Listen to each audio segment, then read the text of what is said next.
ota-onam kasal bo'lganda biz juda qo'rqib qolgandik o'sha payti. Infeksiya bo'lishini umuman o'ylamaganman.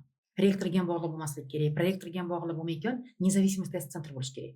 Yuqumli kasalliklarni yaxshi tushunish uchun kechasi ishlash kerak. Profilaktik emlash tablitsasi, kalendariy ancha kengaygan.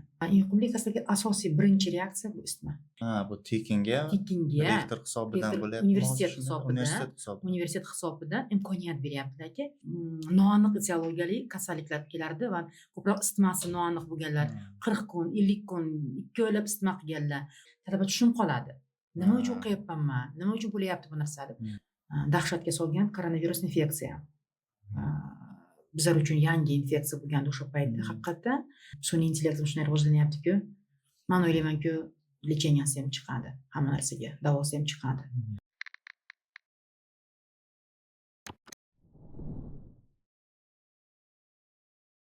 Hammaga assalomu alaykum. Biz ikkinchi sonimizni boshlamoqdamiz va biz ikkinchi sonimizda tibbiyotda ta'lim tizimi va infeksion kasalliklarni hozirgi hayotimizdagi qanchalik o'rni haqida gaplashamiz va bizning mehmonimiz Samarqand davlat tibbiyot universiteti o'quvchilari bo'yicha prorektori va yuqumli kasalliklar shifoxonasi kafedra mudirasi Yarmuhammedova Nargiz Anvarova. Assalomu alaykum ustoz, xush kelibsiz. Ustoz, shu bilan boshlasak-ki, birinchi navbatda shu ikki og'iz bizni shu Medcast loyihamiz haqida gapirsangiz, keyin suhbatimizni davom ettirsak. Juda ajoyib boshlanish. Men o'ylaymanki, nima uchun deganda, men o'ylaymanki, talabalarga doimiy mana shu ustozlar har zamonda o'zini faoliyati haqida aytib bersa, bu o'ylaymanki, bir xil talabalarga motivatsiya sifatida bo'lishi mumkin, bir xil talabaga o'rganish bo'lishi mumkin, balki ham e'tiborga berilmagan holatlar bo'lgan bo'lsa ham, shunga balki mana shu suhbatni eshitgandan keyin boshqacha fikrlashlari o'zgarishi mumkin. Bu ko'proq men o'ylaymanki, ustoz shogirdni rivojlantirish sohasi bo'yicha juda ajoyib yo'nalish deb o'ylayman. Ustoz, rahmat. O'ylaymanki, bu boshlanishga hozir talabalar o'zlari jamiyati bilan boshlaganlaringizga, men birinchi o'rinda hammalaringizga men ikkinchi mehmon bo'lib kelganim uchun bundan keyin mendan ziyod va yuqori lavozimli, yuqori nafaqat bizning universitetimizda ustozlari bo'lsinki, balki akademiklar kelsinki va shu bilan sizlar mashhur bo'lishlaringizni tilab qolaman sizlarga hammalaringizga. Rahmat ustoz. Ustoz, birinchi savolimizni shundan boshlamoqchimiz. Xo'p, bilamizki, hamma odam yoshligida orzu qiladi biron bir kasbni. Kimdir o'ylaydi prezident bo'laman deydi, kimdir o'ylaydi uchuvchi bo'laman deydi, kimdir esa shifokor. Xo'p, sizda ham mana shu shifokor bo'lish orzusi qachon paydo bo'lgan yoki u tug'ilgan vaqtda o'zi aniq bo'lganmi? Yo'q. Men yurist bo'lishni orzu qilganman. Men aslida tayyorlanib 9-sinfni tugatib, 9-sinfga maxsus maktabga, litsey deyishdi o'sha payti, gimnaziya, maktab gimnaziya bor edi. Shu maktabga shuni o'ylab, shu yurisprudensiya sohasiga boraman deb, shu maktab eng kuchli edi shaharimizga o'tib, o'qigandan keyin 9-sinfni bitirgandan keyin endi chunki ota-bobolarim yurist bo'lgan meni, katta buvamning oldiga borganimda, suhbatdan o'tganimda o'sha aytdilarki, kim bo'lmoqchisan? Deganlarida men aytdimki, yurist bo'laman sizga o'xshab. O'xshamanga yo'q dedilar. Men oilamga ayollar oq xalat kiyadi. Va yillar o'tdiki, men o'zim hozir ona bo'lib ham va nafaqat rahbar, prosta ona bo'lib ham tushundimki, bu juda to'g'ri fikr bo'lgan ekan. Va men hozir o'zimni ham qizimni meditsina sohasiga yo'naltirganman va majburlab uni ham medik bo'lasan deb, Xudoga shukr, men hozir ikkinchi kurs talabasi o'qib yuribdi. Tibbiyot sohasiga shunday biz kirib kelganmiz va hozirgi kunda bizning oilamizga barcha xotin-qizlarimiz tibbiyot sohasining vakillari, barcha har xil yo'nalishlarda, kimdir terapevt, kimdir infeksionist, kimdir pediatr, kimdir neonatolog bo'lib ishlab kelyapti va men o'ylaymanki, bu juda katta hammamizga nima deydilar, bizlar uchun yo'nlantirish. Biza katta bo'g'imlarimizda qanchalik shular to'g'ri fikrlagan ekan, to'g'ri yo'nlantirgan ekan bizani va o'ylaymanki, bizlarning ham bog'larimiz to'g'ri bizani tushungandan keyin, katta bo'lgandan keyin tushunib, shu to'g'ri yo'lni tanlaganlarini, masalan, men o'ylaymanki, men o'sha paytiga xafa bo'lganman. No, majburiyatni o'sha payt qabul qilganman, lekin yillar o'tib juda minnatdorman. Bekorga aytilmaydi, qari bilganni pari bilmas degan maqol. Shunday, juda minnatdorman o'zimning ota-bolalarimga, chunki ular juda to'g'ri mana shu bizga xotin-qizlarga yo'nalishiga juda to'g'ri yo'nalish bizga taklif beriladi. Biz hammamiz shu yo'nalishga hozir yetib boryapmiz mana. Va bolalarimizni ham shu yo'nalishga katta qilyapmiz. Bilamizki, talabalik davrida odam har xil xarakterga ega bo'ladi, kimdir qandaydir nimalarni o'rganadi talabalik davrida. Sizning talabalik davringiz qanday kechgan va talabalik davrida siz talabalik davrida qanday xarakterga ega bo'la olgansiz? Talabalik davrida siz qanday qiyinchiliklar, sinovlar balki va o'sha davrdagi eng sizni o'zingiz xohlagan muvaffaqiyatingiz nima deb o'ylaysiz?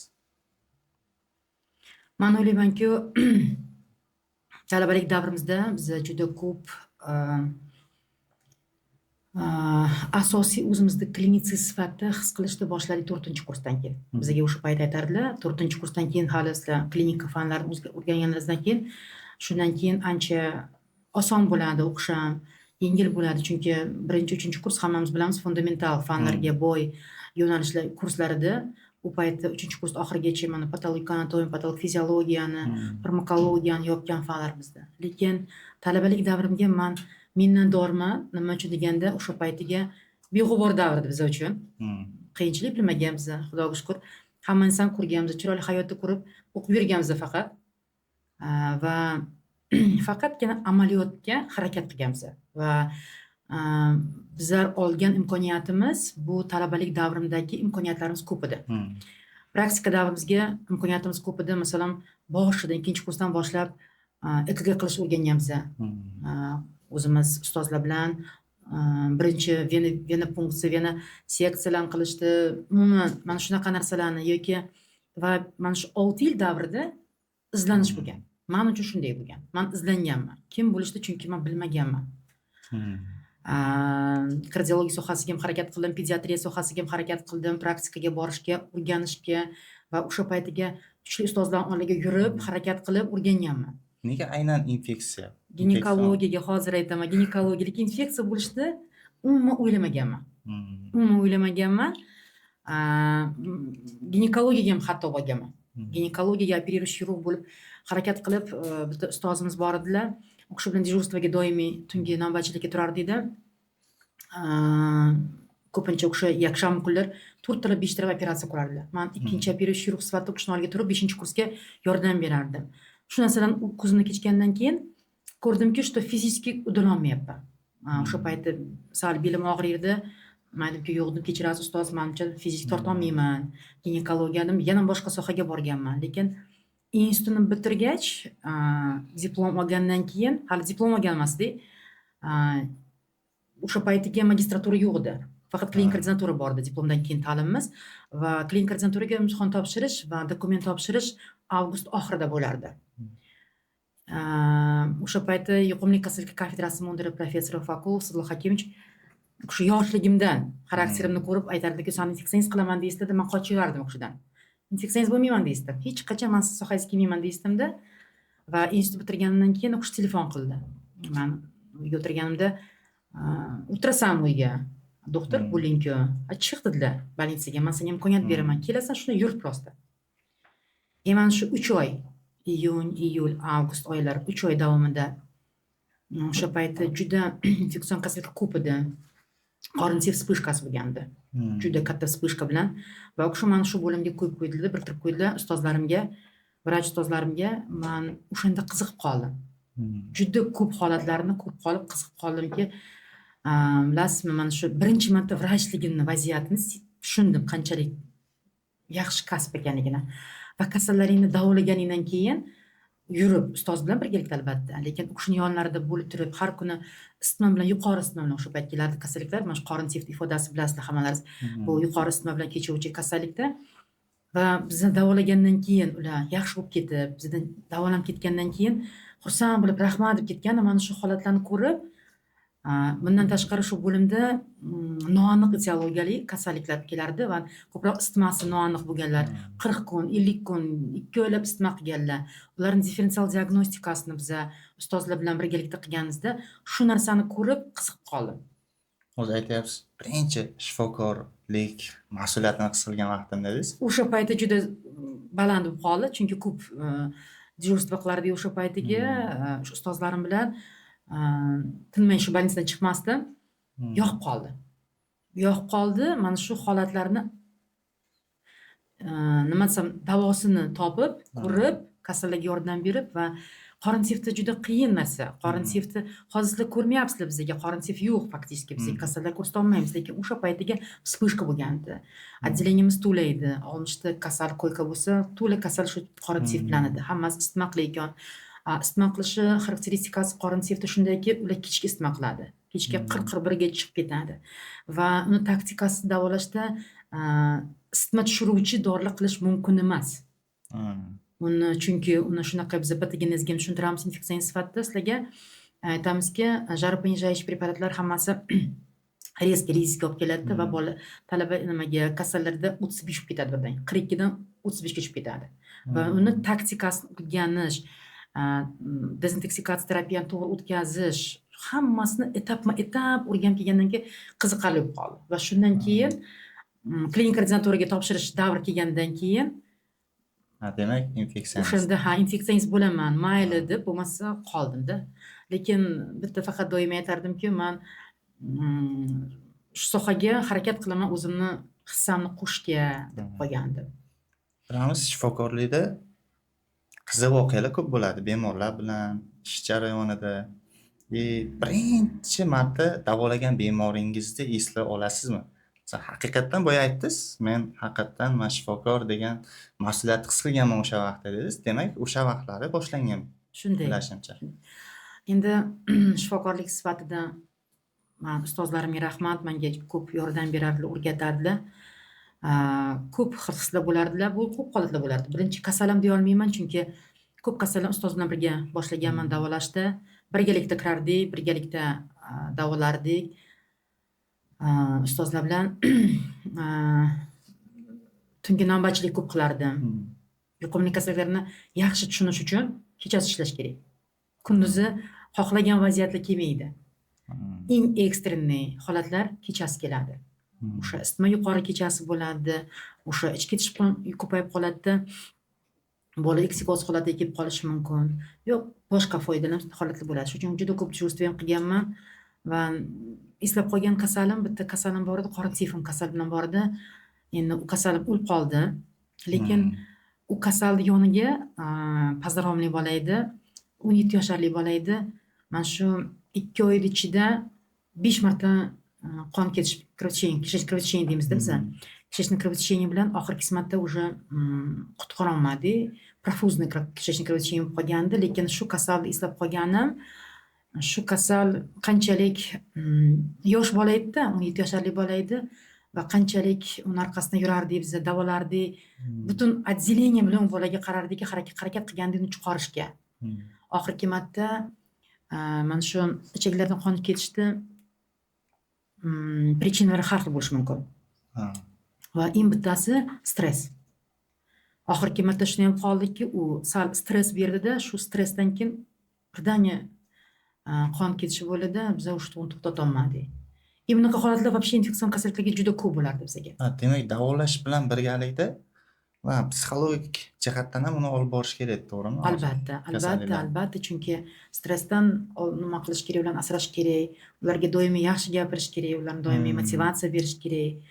Chunki ular uzoq vaqt temperatura qiladilar, uzoq vaqt yotadilar. Bir kun emas, bir haftalab emas, 20 kun, 30 kunlik temperaturasi uzoq davrda kechadi va bu qorin sefti shunaqa nimaki, biz endi o'sha paytda joyidan turg'izib mumkin emas. Latokni ham tagiga berasizda, masalan, suvdan ham oldiga olib borish kerak edi. Ularga turish, qimirlash yoki yon bo'lish ham faqat mana biz aytamizki kasallikning 3-4 haftasi eng xavf hafta hisoblanadi deb aytamiz. Mana shu haftasi xavf bo'lgan haftasiga biz maksimal ularni asrashga harakat qilaylik, chunki ichiklari to'la mana shu mikrozga, nekrotik yazvalar deymiz biz va любой vaqtda qon ketish bilan yoki perforatsiya bo'lish mumkin edi. Shunda biz buxor bo'lardi ular bilan va ular bilan ishlashga, pitaniyasini razborini qilishga, qanaqa ovqat yeyishdi, qanday tarzda, shular hammasini ular bilan ishlasdik bizda, shuni nima qilishga. O'zi mana shu bo'lim juda eng ko'p taassurot qoldirgan shu bo'lim shu bo'lgandi. Mana shu yuqori isitma bilan kechuvchi kasalliklar har xil kelardi. Diagnostikasiga o'sha paytda biz birinchi marta gemorak isitmalik kasalliklarni ko'rganmiz.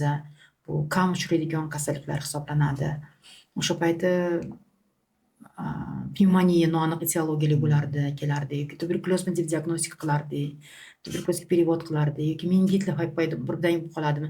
Chiqib shunaqa holatlar juda ko'p bo'lgan bizga. Bemor mavzusidan chiqmagan holda, biz hayotda bilamiz, biron odamdan o'rnak olsa bo'ladi. Masalan, shunaqa bemorlar ham borki, ulardan qandaydir o'rnak oladigan darajada bemorlar bo'lishi mumkin. Shunaqa bemoringiz bo'lganmi hayotda? Siz davolagan u, lekin undan qandaydir xarakter olgan, qandaydir dunyoqarashingizni o'zgartirgan. Bitta bemorim bor edi. Reanimatsiyaga ishlagan paytimga edi. Bizlar uni o'sha paytda отделение bilan, заведующий отделениесі bilan rostdan desam juda og'ir edi. Sariqlik kasalida siroz bor edi va bilirubini juda baland edi. Bilirubini qariyb 850 edi. Juda baland sifra hisoblanardi va ahvoli juda og'ir edi. Va o'sha paytiga onasi kelib yig'lab keldi. Bittagina o'g'lim. Qaytarib beringlar menga. Hay, o'ladimi, nimaga bo'ladi, uyimga bo'lsin. Biz reanimatsiyada endi deb biz tushunyapmiz, endi tushuntiryapmiz, har kun kiramiz, chiqamiz, og'ir balayim, og'ir deb chiqamiz, nima qilamiz, mayli menga beringlar. Lekin onasi uyga olib ketdilar. Uyga olib ketib, men o'sha paytda ommonxona hozir ham bor, Surxondaryo tarafda ommonxona degan joyga olib ketdilar-da, yarim yil o'tmasdan shu kasal keldi. Oldimga keldida tanimadim. Umuman olim kelib tanimadingizmi dedim. Aytdimki, yo'q, men tanimayapman dedim. Juda charchab qolibsiz Nargiz dedi. Men tungi navbatchidan chiqqanman. Charchagandim, obeddan keyindi. Shu analiz ko'rsatyapti menga. Bilirubin normalni, fermentlar normalni. Men sog'ayib ketdim Nargiz dedi. Men yaxshi bo'ldim dedi. Albatta biz bilamiz, bu sog'ayib ketmagan, albatta biz bilamiz, bilirubin tushdi, normaga tushdi, lekin bu men uchun uni nima desam, uni xursandchiligi haligacha ko'zimni oldida.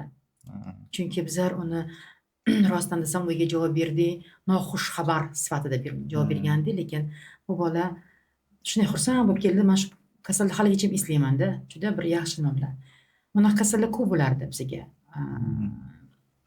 Bizlarning sohamizda surunkali kasallar bor. Surunkali gepatitlar, surunkali brutsellozlar, surunkali ko'p kasallar surunkali ketishi mumkin. Shunda juda o'zini irodali bilan davolanishda o'zini ustida yaxshi ishlab, o'zini yaxshi ko'rib, irodasi kuchli bo'lib, kasallar ko'plari surunkali shaklda bo'lsa ham, lekin juda yaxshi holatda o'zini jigarini saqlab turibdi hozir ham. Analizlari ham, mana shu ultratovush diagnostika qilsak ham ularni ko'rsatishlari juda yaxshi holatda saqlab turibdi. Shularga sabab nima deb o'ylaysiz? Ya'ni bilamiz, hamma ko'p kasalliklar orasida ma'lumotlarga ko'ra dunyo bo'yicha ham eng ko'p uchraydigan bu infeksion kasalliklar hisoblanadi. Hozir tibbiyot rivojlanib kelmoqda, texnikalar rivojlanib kelmoqda, lekin baribir infeksion kasalliklar hali ham bor va ko'p uchramoqda. O'ylaymanki, mikroblarni balkim mutatsiyasiga bog'liq.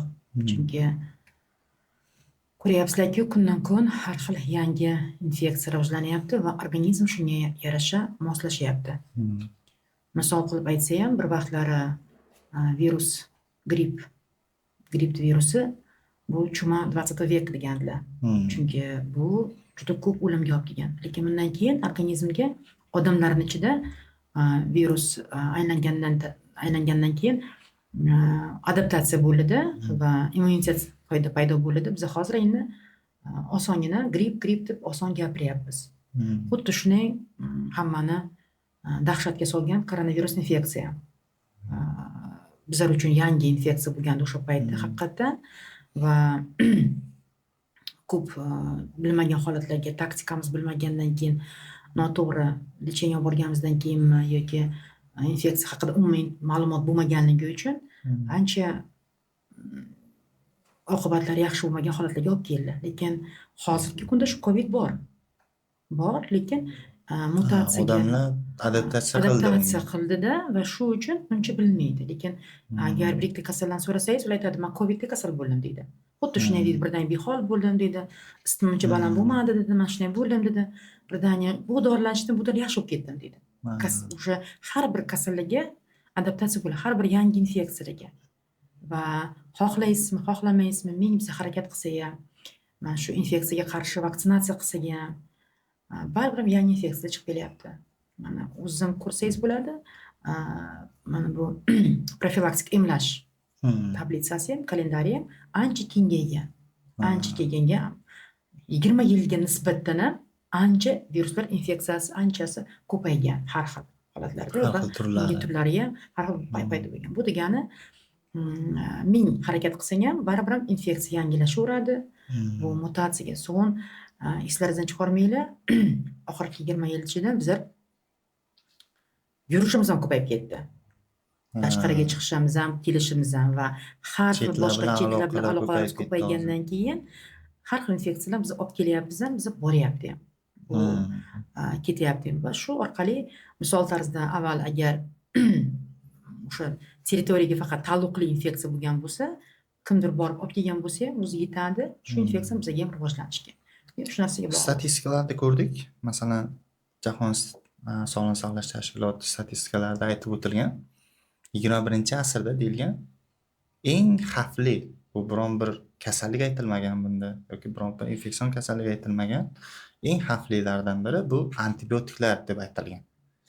Ya'ni antibiotiklarni bu rezistentligi davom etsa, keyin masalan biz qachondir antibiotiklargacha davrga kelib qolishimiz mumkinmi?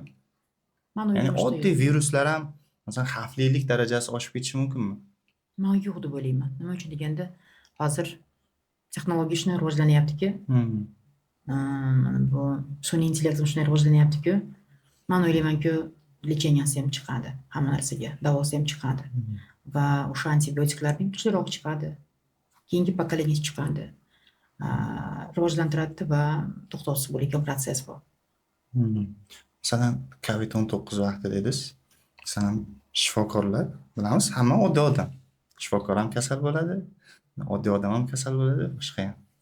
Ya'ni, masalan, shifokorni oila a'zolari kasal bo'lishi mumkin, boshqa bo'lishi mumkin. O'sha paytdagi mas'uliyat qanchalik bo'ladi odamda, shifokorda? Masalan, shunaqa vaziyat ham bo'lganmi? Albatta bo'lgan. Bu oilang kasal bo'lsa qanday qiyinchilik bo'ladi, qiyin vaziyat bo'ladi. Bizlarga ota-onam kasal bo'lganda biz juda qo'rqib qolgandik o'sha paytda. Chunki ular yoshi katta edi, ikkalasida ham qandli diabet 2-tip turdagi bor edi. Gormon qabul bo'lmaydi. Dori taktikasiga ham onamda allergiya bor. Otamda o'ziga yarasha qo'shimcha kasalliklar bor edi.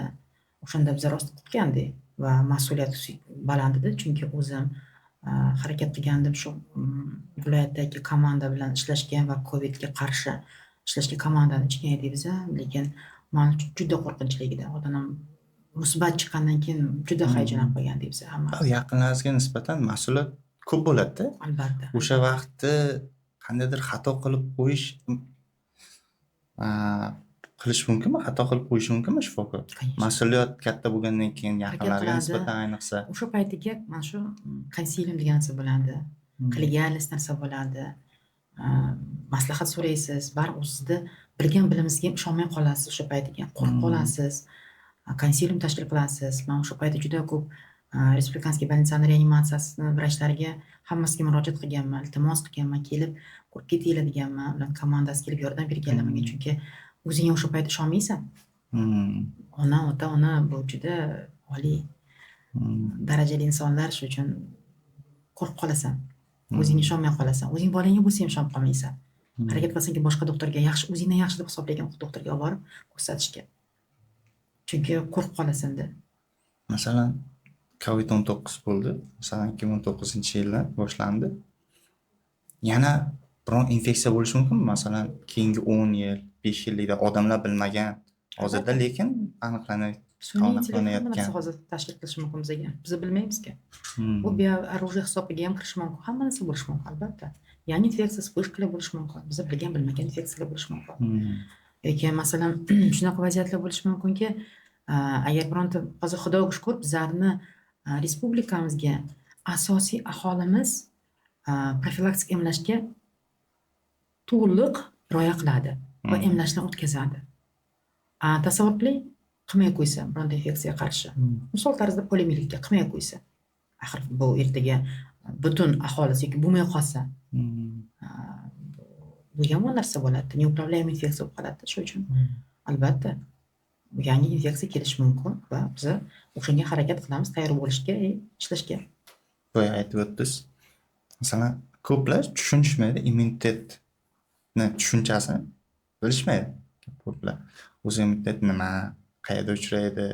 Masalan, shunaqa omillar bordirki, oddiy hayotimizda qilamiz shu omilni, lekin u immunitetimizga ta'sir qilishi mumkin. Masalan, oddiy telefon kavlash yoki uxlamaslik bo'lishi mumkin. Oddiy shunaqa omillar bormi? Da. Juda to'g'ri aytyapsiz hozir siz. Uxlamaslik, bessonniца, stress tushirishi mumkin. Immunitet omillari ko'p. Immunitet asosiysi bu stress deb o'ylaymanki. Bu tez charchashlar, organizm charchab qolsa, immunitet ancha tushib qoladi. Bu degani infeksiyaga nisbatan sezuvchanligi ancha pasayib qoladi va любой infeksiya kelaversa, kasal bo'lib qolishi ehtimoli juda yuqori bo'ladi. Demak, uyqusizlik, stress, ya'ni psixologik o'zgarishlar organizmda ular ham immunitetga ta'sir qiladi albatta. Albatta. Masalan, bilamiz, ayniqsa o'zimizni xalq, o'zbek xalqini bilamiz.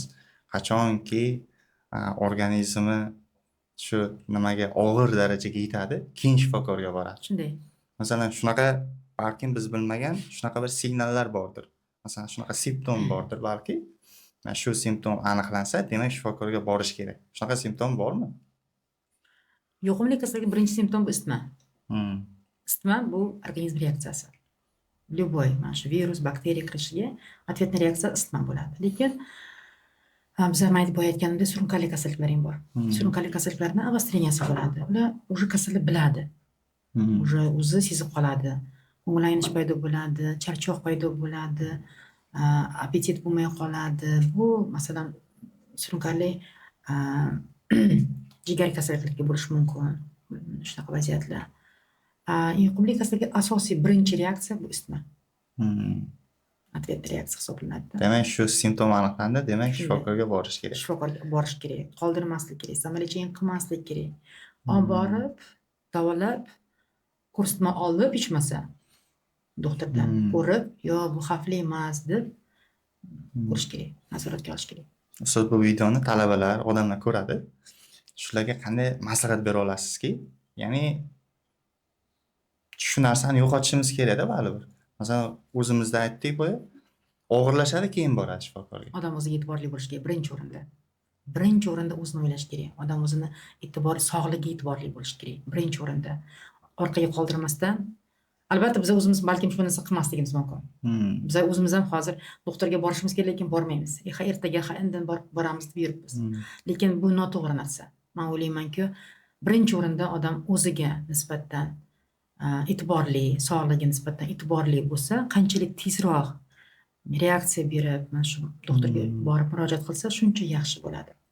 Balki shuni tashkillantirish uchun qanday majburiyatlar qo'yish kerak edi. Masalan, rivojlangan davlatlarga ko'rsak, har 6 oyda o'zlari avtomatik borib nimadan o'tishadi? Bizlarga ham ko'rikdan o'tishadi. Bizlarga ham bor plani bor. Bizda bor, faqat ish joylarda bor, maktablarda bor. Lekin bormaymiz. Bormaydi. Shunday. Buni to'g'ri aytdingiz, bizani mentalitetimizga bog'liq narsa. Lekin bitta narsa aytish kerakki, plus tarafi ham bor bu narsani, minus tarafi ham borda bu narsani. Nima uchun deganda, qanday desam, chirichir o'zini juda yaxshi ko'rgan inson ham bo'lsa ham qiyin, ishlashi bilan qiyin bo'ladi.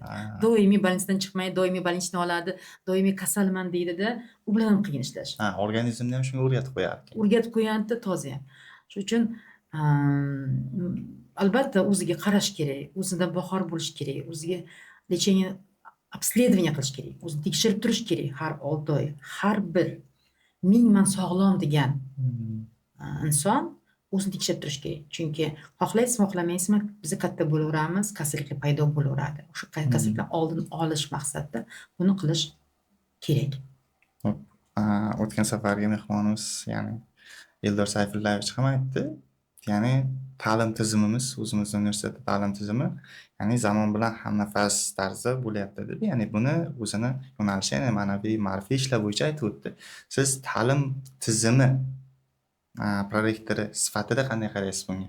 Bizning ham ta'lim tizimimiz shu bo'yicha to'g'ri ketyaptimi zamon bilan hamnafas yoki qandaydir o'zgartirishlar kiritishimiz kerakmi? Yo'q. Biz juda harakat qilyapmiz. Buni bizlarni birinchi o'rinda bilasizlar-ku, yurtboshimiz juda oxirgi mana shu 7 yil davomida ikkita yo'nalishga katta e'tibor beryapti. Bu ta'lim sohasiga va tibbiyot sohasiga. Va biz esa ikkalasini ham tarafdagi, chunki bizning universitetda ikkalasi ham bor. Ta'lim ham bor. Biz ta'lim beramiz va tibbiyotda yo'nalishga mutaxassislar hisoblanamiz. Shuning uchun juda katta o'zgarishlar bo'lgan, juda katta imkoniyatlar bo'lgan va shu imkoniyatlar orqali universitetlar, institutlar ancha rivojlanyapti. Birinchi imkoniyatimizdan biri bu hamnafas bo'lib biz o'quv planlar ko'rib chiqildi. Aslida sizlar o'quv planlarini ko'rib chiqqanlaringizda boshlarida biz o'qigan paytimizda biz endi soat hisobida qo'yganimizda mustaqil ishga bor yo'q talab o'zining ustida mustaqil ishlash uchun bor yo'g'i 20% vaqt berilardi. Hozir esa talabaga ishongin, talaba ko'proq ustida ishlasin deb 50% gacha mustaqillikka ajratilgan vaqt berilyapti. Avvalgidek ko'p soatli nagruzka berilmayapti, lekin mazmunli va kerakli narsalar qolinyapti. Tematikamizga, mavzularga, avval misol infeksion kasalliklarda bizlar bitta fanni 3 kunlab o'tardik. Uni har kuni chaynab o'tardik. O'tadimizmi, bo'ladimi, uchrashadimi bilmasdik. Hozir esa nutqiy nazarda точечный deymizda biz. Bir kunga 3 ta temani o'qisak ham, lekin kerakli narsalarni o'qiyapmiz. Mana shu kasallik bo'ladi, mana shu kasallikda mana shu bo'ladi, mana shu kasallikda. Chunki kerak bo'lgan paytda kerak narsani talaba ertaga diplomdan keyin ta'lim paytiga qaysi sohani tanlasa chuqurroq o'rganadi. Talabalik davrida asosiy mazmun mohiyatni bilish kerak. Bundan tashqari hozirgi kunda juda ko'p bizlar ochiq, biz aytamizki, integrlashgan leksiya o'tyapmiz. Bu narsa yo'q hech qachon. Bir vaqtda o'zida bizlar 2 ta mutaxassis, kamida 3 ta mutaxassisgacha lektorlarni taklif qilamiz va shunaqa leksiya bolalarga o'qib beryapmizki, misol tarzda, yana shuni aytaman, infeksion sifatida aytsam, bitta mikrobiolog keladi, o'zini infeksiya haqida ifodalar beradi, mikrobiolog taktika sifatida. Uni o'qigan 2-kursga, lekin 5-kursga kelgan paytiga esdan chiqib ketgan bo'lishi mumkin. Biz mikrobiologni chaqiryapmiz-da, o'qib bergin deyapmiz. O'zingni eslatib bergin, o'sha berganingni. Uni bergandan keyin qo'shimcha masalan patmorfologiyadan yo'nalishda chaqiryapmiz-da, ichaklarda bo'layotgan o'zgarishlarni san tushuntirib bergin, qanday bo'ladi? Eslagandi, bo'lgandi, deb eslatib bergin degan paytiga. 5-kursga ham qilyapmiz bu narsani. 3-etapda klinik sifatida yoki misol tarzda patologik emas, laboratoriya diagnostika mutaxassis chaqiryapmiz. U tushuntirib beryapti. Mana shuni aralash qilib, integralli leksiyalarni juda ko'paytirganmiz.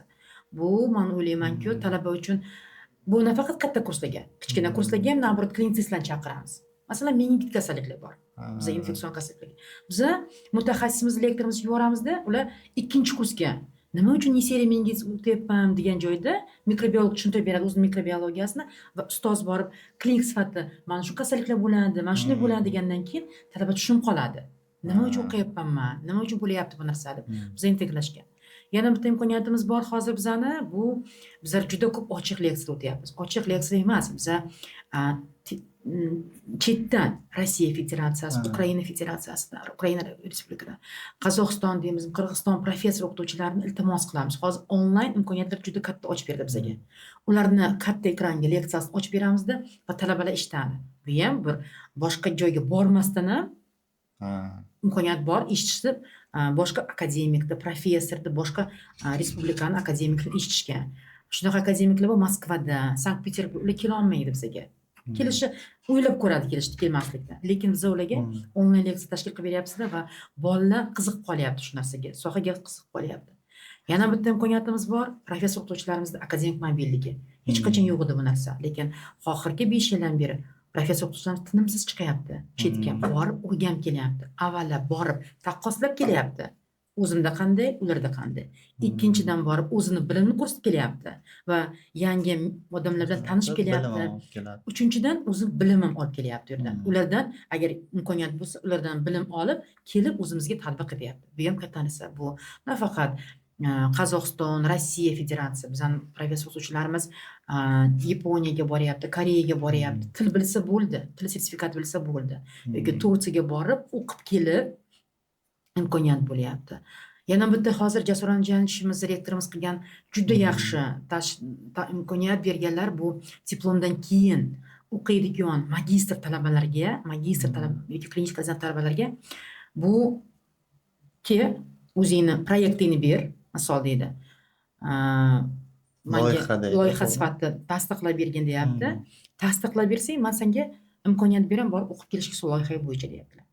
Hozir mana shu loyiha bo'yicha Germaniyaga otolaringologlarimiz ketgan, Yaponiyaga xirurglarimiz ketgan, ikkita shaharga ketgan, Moskvaga laboratoriya sohasida ketgan mutaxassislarimiz bor. Va buni rektorimiz universitetni mablag' byudjetdan tashqari mablag'lardan to'lab berishni imkoniyati bilan beryaptilar. Bu tekinga rektor hisobidan bo'lyapti. Universitet hisobidan imkoniyat beryaptilarki, nima uchun qilyaptilarki, ular ertaga o'rganib kelgandan keyin kelib o'zimizda viloyatimizda, o'zimizda institutga shu narsani tatbiq etadi. Va agar o'qituvchi ham, agar talaba ham chetga chiqayotgan bo'lsa, akademik mobil qilayotgan bo'lsa, ko'rib kelayotgan bo'lsa, bu menimcha eng katta ifodasida shu qilayotgan ham zamonligi, ham nafasligi bilan ishlab kelayotganimizda o'qishimizda. Nechta talabamiz chiqyapti, akademik mobillik bo'yicha o'qib kelyapti, letniy shkolalarga borib kelyapti, tanishib kelyapti, ko'rib kelyapti, bizga kelyapti talabalar. Hal bilasizlar, mana shu 3 yildan beri yozgi maktabimizni tashkil qilganmiz. Har yoz bizga avgust oyiga talabalar keladida, bizga ko'rib ketadi, tanishadi. Bular ham hammasi gaplashgan paytiga doimiy yaxshimisan degan gapni gapirmaydi. Ular asta sekin baribir ilmiy ishlar yuzasidan gapirib ketadi. Fikr almashadi. Bu ham talabalarni rivojlantirish hisobiga kiradi, men deymanki. Bu narsa uchun faqat til sertifikati va loyiha. Shunday-da, to'g'rimi? Loyiha, sifat til sertifikati bo'lgan talabalar. Diplomdan keyingi albatta shunday imkoniyat bor. Shunday. Til bilish diplomdan keyinda, to'g'rimi? Diplomdan keyingi. U diplomdan keyin bakalavr davriga emas. Bakalavrga endi biz o'ylaymizki, bakalavr davrida bola to'liqona shu yerda dars o'tish kerak, yaxshi bilim olish kerak va diplomni to'liq qo'liga olish kerak deb o'ylaymiz.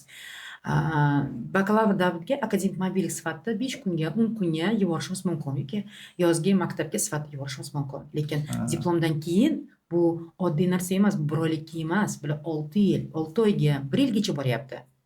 Va o'shani sohani o'rganib kelyapti. Va o'sha yangiliklarni o'rganib kelib, sherga ertaga bizani boshqa talabalarga o'rgatsa, o'zini yonidagi professor o'qituvchi o'rgatsa, qanday yaxshi narsa. Bundan menimcha juda katta foyda topsa bo'ladi yaqin orada. Bir hazilomuz savolimiz bor. Agar yo'lingizda alchirog'ini ko'rib qolsangiz va 3 ta tilagingni tila desa, universitetimiz va ta'lim tizimida qanday o'zgartirishlarni so'ragan bo'lardingiz?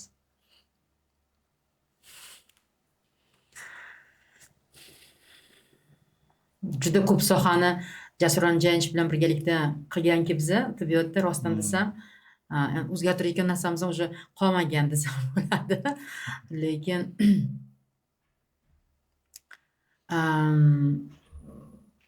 bitta narsani man yoqtirardim, bu xohlardimki, bu hozir bor bizga. Xudoga shukr, yaxshi rivojlangan. Lekin bu har bir barcha uchun единый bo'lsa-da, bitta narsani ko'rganmanda, единый testовый центр bo'lardi. Независимый testовый центр bo'lish kerak. Rektorga ham bog'liq bo'lmasligi kerak, prorektorga ham bog'liq bo'lmaykan, независимый test центр bo'lish kerak. Va talabalar o'shanga borib imtihon topshirish kerak. Nafaqat litsenzionni institutga tugatgandan keyin doimiy topshirib turish kerak. Mana semestr tugadimi, 4 ta fanni o'tdim, o'shanga borib topshirib turish Xuddi kerak. davlat test markazida test olinadiganday narsani qilish kerak. O'shandan keyin mana qanaysizlar hozir ham qanday bolalar yaxshi tayyorlanadi bitta nima edi, sertifikat olish uchun. Ximiyadan, отдельно biologiyadan bolalar 2 yillab tayyorlanyapti-ku.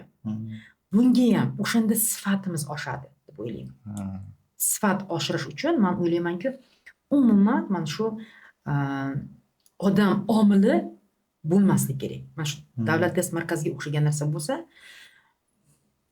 qanday oxirgi yillar aqlli bolalar kiryapti, yuqori ball olyapti. 189 dan 187, 185, 182 bilan kirib ketyapti bolalar. Bu ajoyib narsa. Bolalar bilimli, ko'p abituriyentlar hozir yuqori ballar bilan kirib ketyapti. Bu fantastika narsalar. Bu degani bu bolalar aqlli bolalar. Juda o'z ustida ishlagan bolalar. Bularni faqatgina endi bizga bergani kelgandan keyin biz bundan ziyod rivojlantirishimiz kerak. To'g'ri yo'lga sola olishimiz To'g'ri kerak. yo'lga solish kerak va bundan ziyod qilishimiz kerak biz.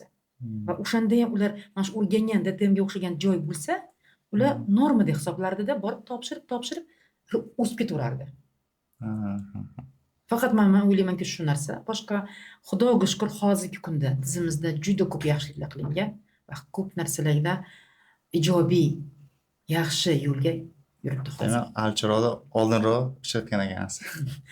Bu, naверное, alchiroq sifatida bizani hozirgi tibbiyotda men aytganimdek, ta'limda bo'ladigan o'zgarishlar va islohotlar. Eshitishimiz bo'yicha ko'p tushli vaqtlari ovqatni savobini siz olar ekansiz. Bunga sabab nima? Yo qandaydir yoshlikdan shu narsaga o'rgatilganmi? Yoshligimdan qolgan narsa bu. Uyda osh qilishsam osh yemayman. Osh yemasdimda birinchi qoshiq yeyishdan turib ketardim. Bu osh yeb bo'lgandan keyin kelib savobini olishga harakat qilardim. Shu uydan qolib ketgan narsa. Siz shu nimamiz, loyihamiz oxirida, podkast suhbatimiz oxirida talabalar va odamlar va hamma ishchi xodimlarimiz bu universitetda qanday tavsiyalaringiz bo'lsa, qanday bir motivatsion gapingiz bo'lsa, gapirsangiz. Endi motivatsion sifatida talabalarga albatta men talabalarga aytamanki, talaba doimiy ustidan ishlash kerak, intilish kerak, ustidan doimiy ishlash kerak.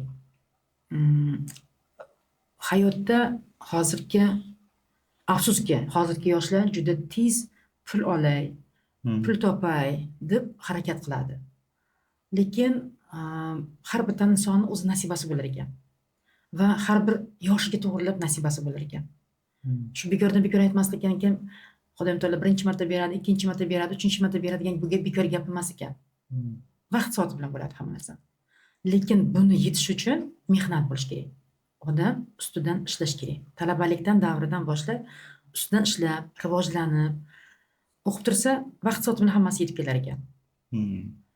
Bu birinchi men o'ylaymanki, talabalarga shu maslahatim doimiy izlanishdan qolmasdan, o'z ustidan ishlashdan qolmasdan, doimiy shu tarafga yurish kerak. Kasbini sevish, albatta.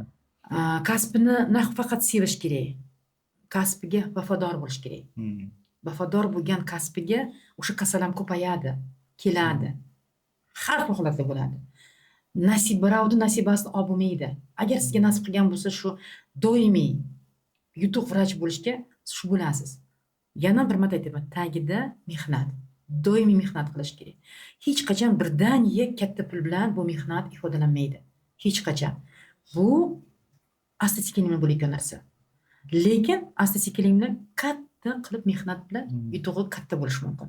Endi Ustozlik albatta tilagim doimiy, xuddi talabalardek bizlar o'zimiz ham ustimizdan doimiy ishlab, doimiy izlanish qilib, harakat qilishimiz kerakki, shu hozirgi yangi avlod talabalarga yangi ma'lumot sifatida oddiy narsani ham chuqur o'rganib, dunyo bilimini ishlatib harakat qilish kerak. Men o'ylaymanki, har bir ustozlar. Bo'ldi yerda shu bilmadim. Xo'p, medkastimizning oxiri va hammaga xayr. Albatta, podpis nima edi?